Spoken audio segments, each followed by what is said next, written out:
কেতিয়া সমাধান হ'ব হাতী মানুহৰ সংঘাত কলিয়াবৰত অব্যাহত আছে দীৰ্ঘদিনে হাতী মানুহৰ সংঘাত খাদ্যৰ সন্ধানত ওলাই অহা বনৰীয়া হাতীয়ে উপদ্ৰৱ চলাইছে কলিয়াবৰত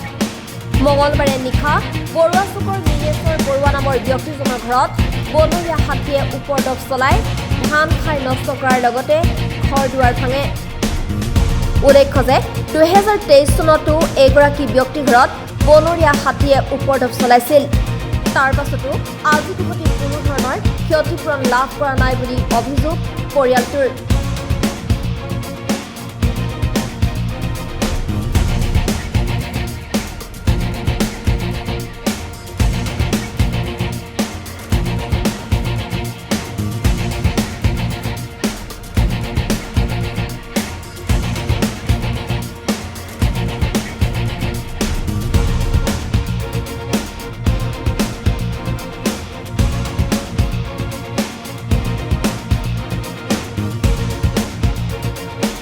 অনিষ্ট কৰিলে হাতীয়ে তেতিয়া বন বিভাগৰ মানুহ আহিছিলে আহি কিবা কিবি কাগজ পাতি দিবলৈ ক'লে দিলোঁ দিয়াৰ পিছত ক্ষতিপূৰণ একো নহ'ল নিদিলে আৰু যোৱাকালি প্ৰায় 2:10-15 তেনেকুৱাত সময়ত আহিছে সিটো ৰুমত আমি শুই আছোঁ ল'ৰা ছোৱালী লৈ তাৰপিছত যেতিয়া আহিছে তেওঁ ভাঙি আমি বহুত চিঞৰ বাখৰ কৰিলোঁ ওচৰৰ কোনোবা ওলাই আহক বুলি কোনো নাহিলে তাৰপিছত বন বিভাগলৈ ফোন কৰা হৈছিলে কিন্তু ফোন ৰিচিভ নকৰে তাৰপিছত কৰি অলপ সময় পিছত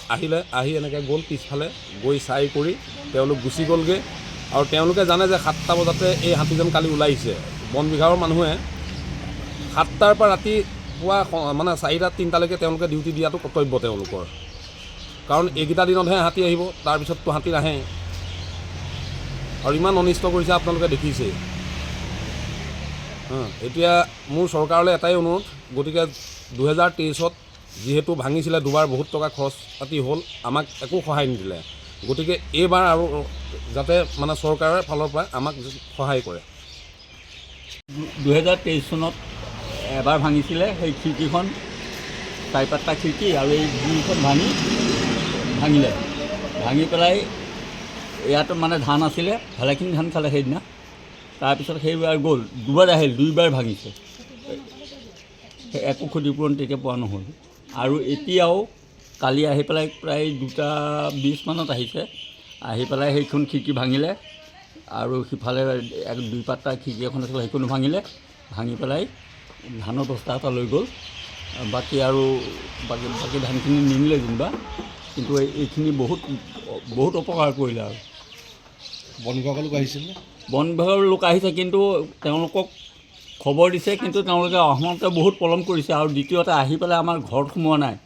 ডাইৰেক্ট হাতী বিচাৰি গৈ তাৰপিছত তেওঁলোক ওলাই গুচি গ'লগৈ কেইটামান বজাত ৰাতি 2:20হে আপোনালোক শুই আছিলে আমি শুই আছিলোঁ সৰু ল'ৰা ছোৱালীও আছে আৰু ঠিকেদি মস্ত ডাঙৰ হাতী সুৰডালো বৰ লম্বা এনেকৈ আছে মানে ভয়ত আমাৰ মানে ৰক্ষা নাই আমি চিঞৰিছোঁ কিন্তু কোনো মানুহ ওলাই নাহিল উপায় নাই আৰু কি কৰিব চৰকাৰ কি ক'ব চৰকাৰৰ ফালৰ পৰা আমি এতিয়া অকণমান সাহায্য বিচাৰিছোঁ আৰু কি কৰে চৰকাৰে সেইটো চাই পেলাই দিব আৰু কি দিয়ে